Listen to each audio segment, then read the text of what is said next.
الرحمن الرحیم۔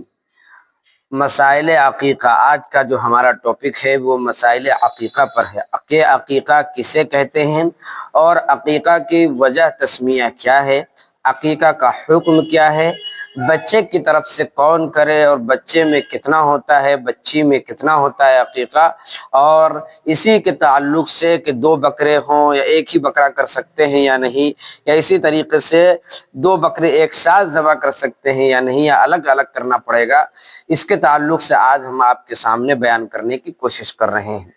سب سے پہلے تو آپ یہ سمجھیے کہ عقیقہ کسے کہتے ہیں۔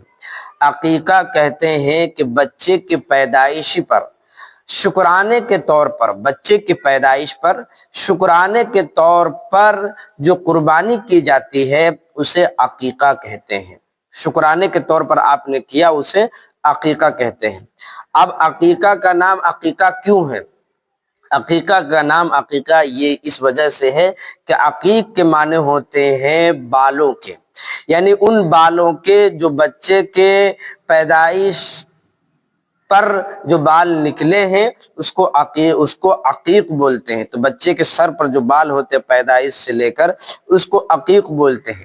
اسی حساب سے ان کو کہا گیا کہ عقیق کر دیا جائے، یعنی ان بالوں کو مونڈ دیا جائے، تو ان بالوں کو مونڈنے کا نام عقیقہ کہلایا۔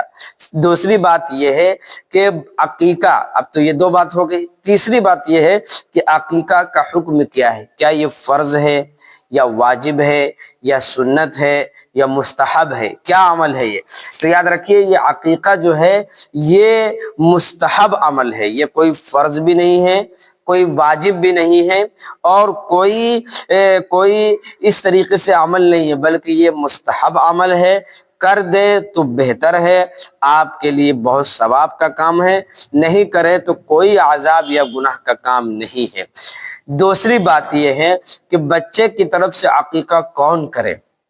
بچے کی طرف سے اگر چاہے تو ان کے ماں باپ بھی کر سکتے ہیں، یا اگر چاہیں تو ان کے ددیال والے کر سکتے ہیں، یا اگر چاہے تو ان کے نلیال والے بھی کر سکتے ہیں، اس میں کوئی دو رائے نہیں، کیونکہ حضور پاک صلی اللہ علیہ وسلم نے اپنے نواسے کا آپ نے عقیقہ کیا، حضرت حسنین، حضرت حسن اور حسین کا عقیقہ آپ صلی اللہ علیہ وسلم نے کیا، تو گویا کہ نلیال میں بھی یہ کام کر سکتے ہیں۔